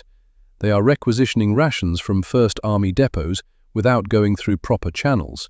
And, according to this morning's report, they have captured so many German vehicles that they are using enemy trucks to transport American supplies. Eisenhower studies the charts. The red ink that should concern him, the violations of allocation systems that should result in operations grinding to a halt. General Lee, let me ask you a question. Is Third Army's advance working? Are they achieving their objectives? Lee hesitates, has come here to complain about violations of logistics protocols, about systems being circumvented, about procedures being ignored. But the question forces him to confront a different reality. Sir, they are advancing so fast that our supply convoys cannot keep up with them. Our trucks are designed to support forces that consolidate positions, that establish firm bases, that pause to resupply. Third Army does not pause. They capture German supply depots and immediately distribute captured fuel to their tank battalions. They are literally running their army off enemy logistics. But is it working? Lee looks down at his charts, looks back up at Eisenhower. Perfectly, sir, which somehow makes it more frustrating. According to every logistics manual I studied at the Command and General Staff College, Third Army should have ground to a halt on March 24th, when they exceeded their fuel allocation. But they just kept moving, kept capturing German fuel dumps, kept operating. How much fuel are we saving through Patton's methods? Lee pulls out a preliminary analysis his staff completed this morning. Estimated 2.1 million gallons over the past 2 weeks, sir. Additionally, by using captured German trucks for local supply distribution, Third Army has freed up approximately 3 weeks of American transportation capacity that we have been able to redirect to other armies. Eisenhower processes this. Patton is not just violating logistics protocols, he is making the enemy supply American operations, is turning German resources into Allied assets, is operating inside German supply lines and using them. Then let him continue. But General Lee, I want everything he is doing documented, every improvisation, every captured supply dump, every tactical decision. Because when this war ends, we need to understand how he achieved this. We need to codify it, turn it into doctrine. Lee nods, gathers his charts, pauses at the door. Sir, for the record, what General Patton is doing should not be possible. Every principle of military logistics says it should not work, but it does. I do not understand how, but it does. After Lee leaves, Eisenhower sits alone with his maps, his charts, his reports showing Third Army 90 miles beyond the Rhine, 13 days ahead of schedule, operating on captured supplies, moving faster than planning cycles can track, and George Patton has stopped answering his phone. March 29th, 1945, 0900 hours. Schaeff has been trying to reach Third Army headquarters for 6 hours. The communication systems are functional, radio nets operational, telephone lines open. But Patton is not responding to calls from higher headquarters. His staff answers, takes messages, promises the general will call back when he returns, but does not specify when that will be or where he currently is. Bradley phones Eisenhower at 0930 hours. Ike, I have lost contact with George again. Third Army Operations reports they captured Frankfurt at dawn this morning. 4th Armored Division is in the city centre, but Patton is not at headquarters, not answering radio calls. My liaison officer thinks he went forward with the assault elements to be present when Frankfurt fell. Eisenhower closes his eyes, rubs his temples. Of course, Patton went forward. The man is 59 years old, a lieutenant general, commander of an army of 250,000 men, and he is probably riding in the lead tank into Frankfurt, because that is who George Patton is, cannot resist being present at the moment of victory. Brad, when he surfaces, tell him to call me immediately. Not when convenient, not when he finishes whatever he is doing, immediately. Understood, Ike, assuming he does not get himself shot first. Eisenhower hangs up, stares at the situation map, at Frankfurt, at Third Army's positions spreading across southern Germany like an ink blot on paper, and makes a decision. Bedell, arrange a flight to Frankfurt. I am going to see this for myself. Smith looks up from his desk. Sir, Frankfurt was captured this morning. The city is not secure yet. There could still be German forces. Then we will land after it is secure, which, knowing George, will probably be by the time we arrive. Make the arrangements. Smith nods, knows better than to argue when his commander has made up his mind, starts coordinating with the Air Transport Command. Eisenhower walks to the window, looks out at Reims, at the city that has become the nerve center of Allied operations in Europe, thinks about the two philosophies of war that are both succeeding, Montgomery's careful preparation, Patton's audacious execution, both working, both necessary, both producing results, but only one making the impossible routine. He needs to see it for himself, needs to understand it. Because when this war is over, when the histories are written, when future officers study these campaigns, they need to understand that victory came not from one method, but from the ability to use contradictory methods simultaneously. They need to understand that leadership is not choosing between system and genius. It is using both when the moment demands it. March 29th, 1945. 14:30 hours. A C-47 transport aircraft climbs through spring clouds over eastern France. The interior is Spartanly functional. Canvas seats along the fuselage walls, exposed aluminum ribbing, small windows, the smell of aviation fuel and hydraulic fluid. No amenities, no comfort. This is a workhorse aircraft, built to carry paratroopers into combat. Today, it carries the supreme commander of Allied forces in Europe to a city that was enemy territory 12 hours ago. General Dwight David Eisenhower sits in one of the canvas seats, does not sleep, cannot sleep, though he has barely slept in 3 days. His mind works through the problem of George Patton the way a mathematician works through a complex equation, trying to understand not just what happened, but how it happened, why it worked when conventional wisdom says it should not. 50,000 prisoners in 18 hours, Rhine crossing without authorization, Frankfurt captured, 93,000 prisoners total in 1 week, advancing faster than planning cycles can accommodate, operating on captured enemy supplies. The numbers are impossible, yet they are real, verified, undeniable. Bedell Smith sits across from him in silence, knows his commander needs quiet to think, has learned over 3 years when to speak and when to simply be present. Eisenhower's mind drifts across 3 years of war, 3 years of managing George Patton, of protecting him, enabling him, restraining him, the constant balancing act between genius and chaos. Sicily, July 1943, Patton commanding 7th Army, racing Montgomery to Messina, winning the race, then slapping 2 soldiers suffering from combat fatigue, calling them cowards. The incident that exploded across American newspapers, that senators demanded he be court-martialed for, that nearly ended his career. Eisenhower had to decide then, send Patton home in disgrace or protect him despite the outrage, despite the political pressure, despite his own anger at Patton's lack of judgment. He protected him, reprimanded him privately, made him apologize publicly, but kept him in command. Because even then, Eisenhower understood something fundamental. Great commanders are rarely comfortable men. They push boundaries, break conventions, create friction. The question for their superiors is whether their genius justifies the disruption they cause. With Patton, the answer has always been yes. Barely sometimes, grudgingly often, but yes. D-Day, June 1944.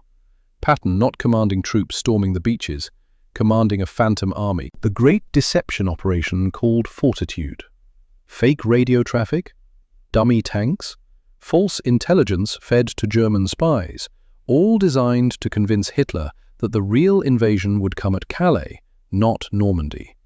Patton playing a role, his enormous ego serving the mission. No glory, no combat, no headlines, just sitting in England pretending to command divisions that did not exist, while other men fought and died on the beaches. It must have been torture for him. But he did it. Because the mission required it. Because Eisenhower asked. Because underneath the swagger and the profanity and the ivory-handled pistols, Patton was a professional soldier who understood duty. August 1944. Third Army activated. Patton unleashed across France. The breakout from Normandy that everyone expected would take weeks, that Patton accomplished in days. 400 miles in 1 month. Paris liberated. German armies shattered. The war that military planners thought might drag into 1946, suddenly looking like it could end in 1945. Because of speed, because of audacity, because of George Patton. December 1944. The Ardennes, the Battle of the Bulge. German panzers smashing through American lines in a desperate counter-offensive. Eisenhower calling an emergency conference, asking his army commanders who can relieve the surrounded garrison at Bastogne. Everyone else calculating, studying maps, estimating timelines, days, maybe a week. Patton saying, 48 hours. Can have Third Army there in 48 hours. Everyone else saying, impossible. Third Army is fighting in the Saar, facing east, engaged in offensive operations. To relieve Bastogne requires disengaging from combat, turning 90 degrees north, moving 3 entire divisions and all their supporting elements, coordinating new supply lines, establishing new command posts. Impossible in 48 hours, impossible in a week. Maybe possible in 2 weeks with perfect conditions. Patton did it in 48 hours, disengaged, turned north, smashed into the German flank, broke the siege of Bastogne, changed the entire dynamic of the battle. Impossible, made routine. And now this.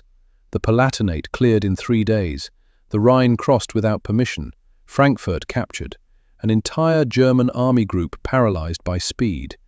The pattern is clear, has been clear for years. Patton does not achieve the possible efficiently. He achieves the impossible consistently.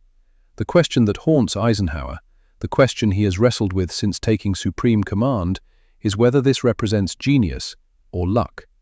Whether Patton succeeds because of his methods or despite them. Whether his philosophy of war is brilliant innovation or dangerous recklessness that happens to have worked so far. And whether Eisenhower himself, by enabling Patton, by protecting him, by giving him Third Army and pointing him at Germany, is a brilliant commander exploiting a unique asset, or a cautious administrator getting lucky with a subordinate who happens to succeed despite operating outside doctrine. The C-47 begins its descent. Through the window, Eisenhower can see Frankfurt, smoke rising from multiple points in the city, the scars of combat visible even from altitude, destroyed buildings, cratered streets, captured this morning. Eisenhower landing this afternoon. That is George Patton. That is Third Army. That is the impossible made routine. The aircraft touches down on Frankfurt Rhein-Main airfield. The runway is still being cleared. Destroyed Luftwaffe fighters pushed to the sides, bomb craters hastily filled. American engineers working even as the C-47 taxis to a stop. The door opens. Eisenhower steps out into German air. The first time he has set foot on German soil during this war. He is aware of the symbolism, the supreme commander of Allied forces landing at an airfield that belonged to the Luftwaffe yesterday. And there, waiting at the edge of the runway, is George Patton, 59 years old, standing straight as a West Point cadet, despite a career that has lasted longer than most officers serve.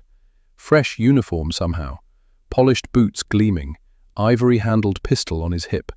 That trademark grin that can mean genuine pleasure or calculated performance. With Patton, often both simultaneously. Behind him, a Mercedes staff car, German. Probably belonged to some Wehrmacht general who fled when Third Army approached, now serving American purposes. That is Patton, taking what he needs from the enemy and using it. Eisenhower walks toward him, studies this man who has been his greatest asset and his greatest headache. This man whose genius and recklessness are so intertwined they cannot be separated. Patton snaps a salute. Perfect. Textbook. West Point precise. "Welcome to Frankfurt, sir. Captured it at dawn. Thought you might like to see it while the smoke is still rising." Eisenhower returns the salute.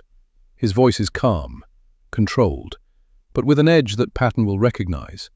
The tone that says, "We are going to have a conversation about your methods." "George, do you have any idea how many regulations you have violated in the past week?" Patton's grin widens slightly. Not apologetic, not concerned. "No, sir. I have been too busy winning the war." They climb into the Mercedes. Third Army driver at the wheel, Bedell Smith in the front passenger seat, Eisenhower and Patton in the back. The drive through Frankfurt is surreal. Combat ended hours ago, but the city still bleeds. Buildings collapsed into rubble, streets cratered by artillery, burned-out vehicles, white flags hanging from windows where Germans hide and hope the Americans will not shoot them. And American troops, everywhere. 4th Armored Division tanks at intersections, infantry clearing buildings methodically, military police directing traffic, engineers clearing rubble. The organized chaos of an army that has taken a major objective and is already consolidating, already preparing for the next phase. Patton does not look at the destruction. His eyes are on a map spread across his lap, showing positions beyond Frankfurt, beyond the main river, showing routes deeper into Germany, to Nuremberg, to Munich, to Czechoslovakia, already planning 3 moves ahead. "George," Eisenhower says quietly, "you exceeded your fuel allocation, captured more prisoners than our entire POW system can process, crossed the Rhine without authorization, advanced so far ahead of First Army that you have exposed flanks for 60 miles, operated without coordinating with neighboring forces." Patton does not look up from his map. His finger traces a route toward the east. "Ike, look at this." He turns the map so Eisenhower can see. "Right here, we have cut off German 7th Army's entire retreat route. 12th Corps and 20th Corps are closing the gap. 2 days, maybe less, we will close the Ruhr pocket completely. That is 300,000 German soldiers removed from the war, maybe more. They cannot retreat east, cannot resupply, cannot reinforce. They are finished." Eisenhower leans over, studies the map. Patton is right. Third Army's advance has created an opportunity that SHAEF planning did not anticipate for another month.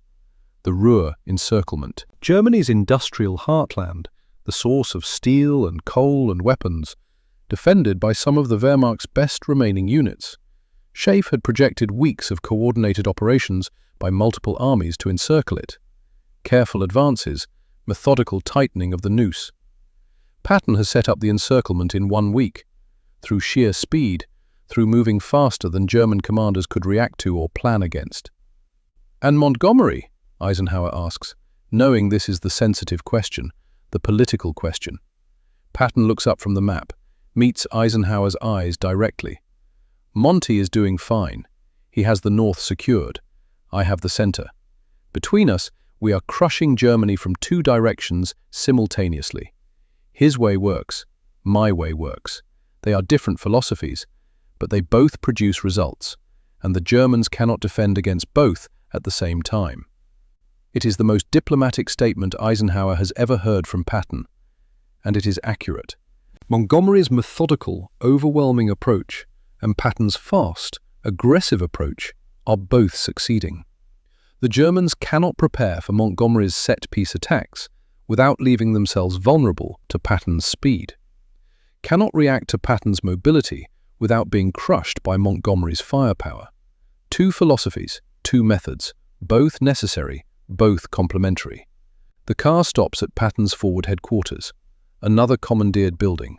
German furniture, German painting still on walls, American maps covering every surface. Inside, Patton's staff has prepared a briefing. Colonel Maddox, Colonel Koch, officers who have learned to think at Patton's tempo, to plan operations that others would consider impossible. Patton spreads a large-scale map on the table. His finger moves across terrain. Ike, 93,000 prisoners as of noon today. Rhine bridgehead secure and expanding. Frankfurt captured. Main river crossings secured. We are positioned to drive on Nuremberg, Munich, Czechoslovakia. The German army in the southern sector is finished. They do not know it yet, but they are done. Eisenhower studies the map. The blue markers showing Third Army positions deep in Germany. The red markers showing German positions that are estimates, because German units are dissolving faster than intelligence can track them. The arrows showing planned axes of advance. It is audacious, reckless even, but also brilliant, and Eisenhower realizes he needs to ask the fundamental question. The question that will help him understand whether what he is seeing is luck or genius, chaos or method. How, George? Patton looks up. Sir, how do you do this? How do you move this fast? How do you capture 93,000 prisoners in 1 week? How do you cross major rivers without preparation? How do you operate ahead of your supply lines? What is the method? Patton is quiet for a moment. The grin fades. His expression becomes serious, thoughtful, the showman disappearing, the professional soldier emerging. Ike, it is not magic, not luck. It is understanding one fundamental principle that most commanders miss. What principle? Speed is not just a tactic, it is a weapon. The enemy's decision-making cycle is a vulnerability that can be exploited. He pulls the map closer, uses it to illustrate. German commanders observe the battlefield. They orient themselves to the situation. They decide on a course of action. Then, they act on that decision. That cycle takes time, hours, sometimes days when you factor in the time required for orders to reach units and for those units to execute. His finger traces American positions on the map. If you move faster than the enemy can complete that cycle, if you create multiple crises simultaneously across their entire front, you do not just defeat them tactically, you paralyze them operationally. They cannot process information fast enough to generate effective responses. Eisenhower listens carefully. This is not bravado, not performance. This is genuine military theory, sophisticated understanding of how armies function, or fail to function. Patton continues. Look at what happened in the Palatinate. German 7th Army headquarters was receiving reports from their forward units. By the time those reports reached headquarters, were analyzed, and orders were issued in response, the situation those orders addressed no longer existed. Our forces had already moved beyond those positions. So they issued new orders based on newer information, but those orders were outdated before they reached the units they were intended for. The whole system collapsed, not because we destroyed it with firepower, because we moved faster than it could function. He points to prisoner statistics on a status board. Entire regiments surrendered not because they were defeated in combat, because their commanders realized combat was pointless. When you receive orders to defend a position and enemy forces are already 10 miles behind that position, what purpose does defense serve? You can die for no tactical gain, or you can surrender and survive. More and more German commanders are choosing to surrender, not because they are cowards, because they are rational, because continued resistance achieves nothing. Eisenhower processes this. It is a sophisticated analysis, more sophisticated than he expected. Patton is not just acting on instinct, he is operating from a coherent philosophy, a theory of warfare that he has refined through experience. And casualties? Eisenhower asks, because this is the question that matters most, the human cost. Patton pulls out a casualty report, hands it to Eisenhower. SHAEF projected 12,000 casualties for the Palatinate operation based on conventional operational planning. We have taken less than 5,000. Because we do not assault prepared positions. We bypass them, cut them off, force them to surrender rather than fight. The numbers are there, documented, verified. Every hour we pause to consolidate is an hour the enemy uses to establish new defensive positions, to bring up reserves, to organize counterattacks. So we do not pause, we maintain contact. We exploit success immediately before the enemy can react to failure. He meets Eisenhower's eyes directly. Speed saves lives, Ike. It does not cost them. The casualties come from attacking prepared positions, from fighting enemies who have time to organize effective defense. When you move faster than they can organize, when you are behind them before they establish positions, they surrender instead of fighting. Eisenhower looks at the casualty report, at the map showing impossible advances, at George Patton standing there with maps and statistics and a coherent military philosophy that produces results conventional doctrine says should not be possible. And he realizes something, realizes it fully for the first time, though he has known it peripherally for years. Patton is not succeeding despite breaking the rules. He is succeeding by understanding warfare at a level that doctrine has not caught up to. By operating in a conceptual space where speed and audacity create their own force multipliers, where tempo itself becomes a weapon more powerful than firepower or numbers. The question is not whether to rein him in. The question is how to enable this genius while preventing the disaster that recklessness always risks. How to use exceptional talent without being consumed by the chaos exceptional talent creates. Eisenhower walks to the window, looks out at Frankfurt, at the American flag flying over a city that was German yesterday, at the symbol of victory achieved through methods that should not work but do. He thinks about Montgomery in the north, methodical, careful, achieving objectives through overwhelming preparation, minimizing risk, ensuring success through superiority of resources. He thinks about Patton here in the south, fast, audacious, achieving objectives through speed that creates opportunities, accepting risk, ensuring success through superior tempo. Two philosophies, both working, both necessary, neither sufficient alone.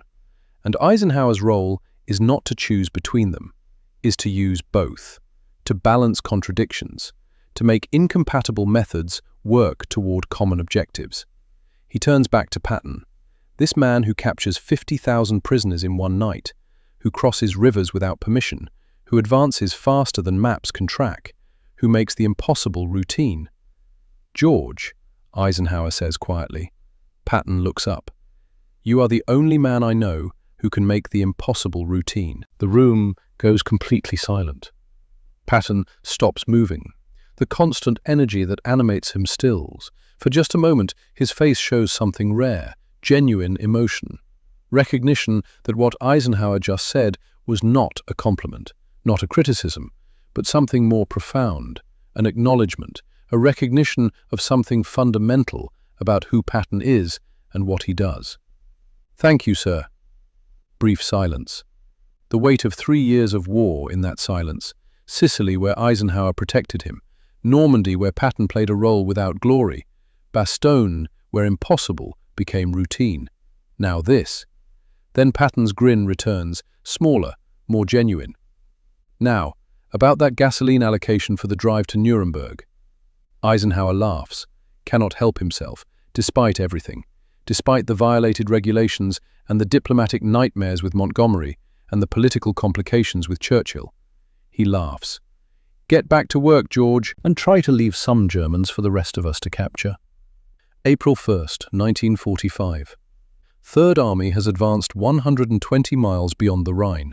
The advance continues, unstoppable, inevitable, a machine that has learned how to operate faster than the enemy can respond to. April 4th, 1945. The Ruhr pocket closes completely. First Army from the north, Ninth Army from the east, Third Army's earlier advances from the south, creating the conditions. 317,000 German soldiers encircled. the largest encirclement of German forces in the Western Theatre. Third Army did the preliminary work in less than a week, the speed that created the opportunity. May 8, 1945. Germany surrenders unconditionally. The war in Europe is over. Third Army's final statistics are compiled by staff officers who still cannot quite believe what they are recording. 531 days of combat operations. From August 1st, 1944 to May 8th, 1945. 1.3 miles traveled, 12,000 cities and towns liberated or captured, 956,000 prisoners taken, approximately 400,000 enemy casualties inflicted. Third Army's own casualties, 137,000 total, 21,000 killed in action. The ratio is almost unprecedented in military history. For every American soldier killed in action, Third Army captured 45 German soldiers and removed them from the war, 45-1. At the U.S. Army Command and General Staff College, military historians begin studying Third Army operations immediately, trying to understand how Patton achieved what he achieved, trying to codify it into doctrine that can be taught to future officers. Their conclusion, published in 1947, is both simple and profound. General Patton understood that in mobile warfare, the enemy's decision-making cycle is a vulnerability that can be exploited through superior operational tempo. If friendly forces can observe, orient, decide, and act faster than enemy forces can complete the same cycle, the result is not merely tactical advantage, but operational paralysis. Enemy forces are defeated not through superior firepower, but through superior speed that denies them the ability to organize effective resistance. It becomes the foundation for decades of American armor doctrine. July 1945. Allied Interrogation Center, Wiesbaden, Germany. General Hermann Balck sits across from American intelligence officers, the man who commanded Army Group G, who faced Patton in southern Germany, who tried and failed to stop Third Army. The interrogators ask him to describe Patton's operations from the German perspective, to explain how it felt to face Third Army. Balck is quiet for a long moment, choosing words carefully, trying to articulate an experience that defied his professional understanding of warfare. Patton's operations were not simply fast, that word is inadequate. They were incomprehensible. We could not predict where he would strike next because he did not follow predictable patterns. He did not attack our strong points. He attacked where we were weak, and by the time we reinforced those positions, he was already somewhere else. He pauses, struggling to explain. He bypassed our strong positions entirely, left them isolated, cut their supply lines, and kept moving forward. We had divisions that never engaged American forces, that sat in prepared positions, waiting for attacks that never came, because Patton had already gone around them. And he never paused, never consolidated gains before pushing forward. Our doctrine, which had worked against every other Allied army we faced, assumed armies would need time after major operations, time to rest, resupply, reorganize. Patton never took that time. Balck looks directly at his interrogators. By the time we received orders to establish a defensive line, his tanks were already behind that line. We were always responding to situations that no longer existed. It was like fighting smoke, everywhere and nowhere simultaneously. You could not defend against him because by the time you understood where he was already somewhere else. The interrogators write this carefully, the testimony of a skilled German general, a veteran of both world wars, admitting that he was not defeated by superior firepower. He was defeated by superior speed. August 1945, Moscow. Soviet General Staff Headquarters. Soviet military theorists complete their analysis of American operations in Western Europe. The analysis has been ongoing since 1944, but intensifies after Germany's surrender, when more information becomes available. Colonel Andrei Volkov's reports from Paris form part of the database, intelligence gathered from multiple sources, analysis of captured German documents, interrogations of German officers who faced American forces. The section on Third Army operations is particularly detailed, particularly interesting to Soviet theorists who developed deep battle doctrine in the 1930s.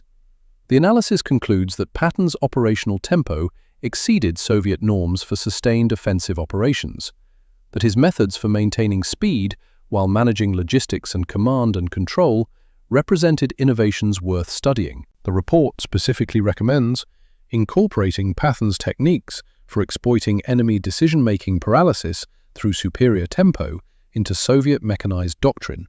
His methods for operating on captured enemy supplies to maintain momentum should be studied for application to future Soviet operations against NATO forces in Central Europe. His acceptance of risk in extended supply lines in order to maintain operational tempo represents potential advancement of deep battle theory. The irony is profound. The Soviet Union pioneered operational maneuver warfare, developed the theory, proved it in combat against Germany, but now they are learning refinements from an American general who never studied their doctrine, who arrived at similar conclusions through different paths. Great military minds, it seems, converge on similar truths regardless of ideology or nationality. November 1947, Nuremberg, Germany.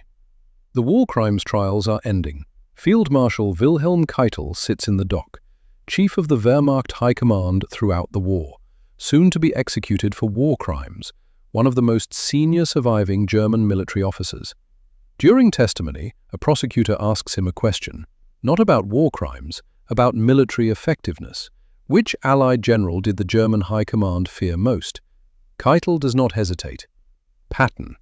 The prosecutor asks him to elaborate. We always knew where Montgomery was going. His preparations were thorough but obvious.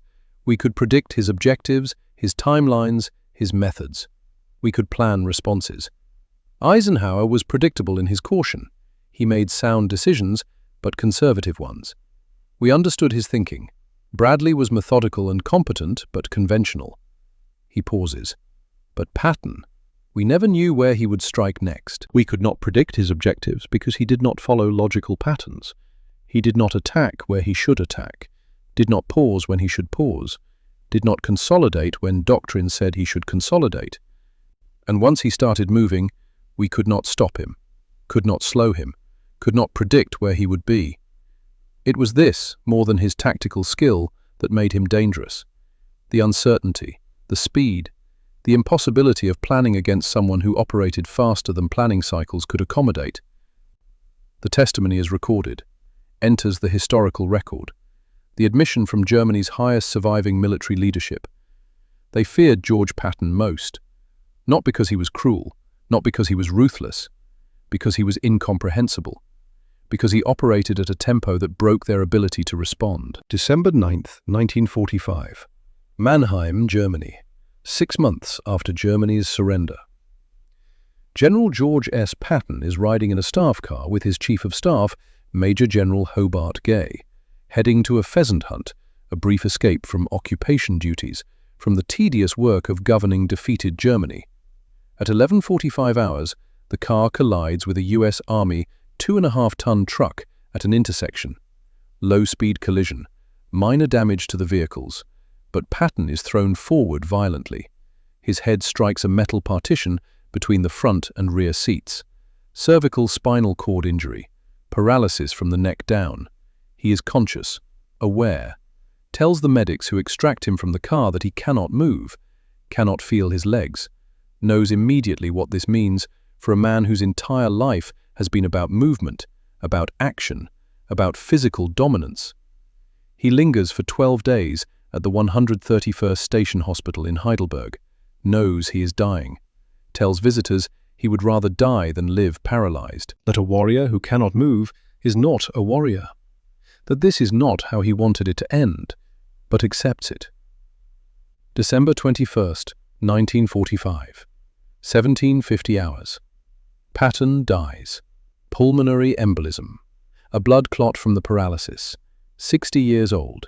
He never returns home to the United States, never receives the hero's welcome he deserved, never sees his grandchildren, never writes the complete memoirs that could have explained his philosophy in full. The man who captured 956,000 enemy soldiers, who advanced across Europe faster than armies are supposed to move, who made the impossible routine. Gone. Eisenhower, informed of Patton's death by telegram, retreats to his office, closes the door, sits alone for an hour. Then he writes a letter, not for publication, not official condolence, a personal letter, for himself, processing the loss of a man he worked with, argued with, enabled, and restrained for 3 years of war. The letter will be found years later among Eisenhower's private papers after his own death in 1969. George was the most brilliant combat commander I ever knew, also the most difficult. I would not have won the war without him. I probably could not have survived peacetime with him.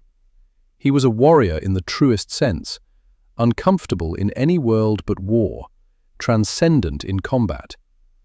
He understood something about warfare that doctrine has not caught up to, that speed itself is a weapon, that tempo creates opportunities that firepower alone cannot create, that moving faster than the enemy can think defeats them more effectively than superior numbers. My role was not to restrain his genius, but to enable it while preventing disaster, to give him objectives and resources, and then trust him to achieve the impossible, which he did, repeatedly, routinely.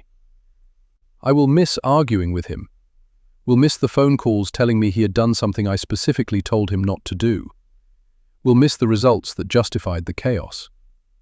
He made the impossible routine, and I recognized it when I saw it. That might be the truest epitaph for both men.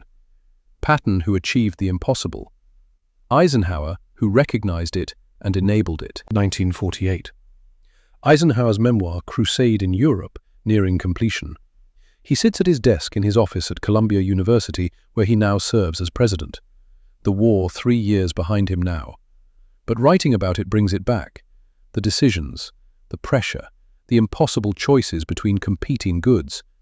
He writes a chapter about the Rhine crossings, about Montgomery's methodical plunder, about Patton's audacious Oppenheim, about balancing 2 philosophies that achieved the same objective through opposite methods.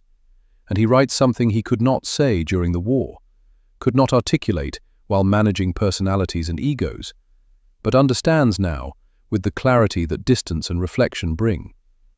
I spent the war believing my role was to coordinate, to balance competing interests, to find middle ground between strong personalities, to keep everyone working together through diplomacy and compromise.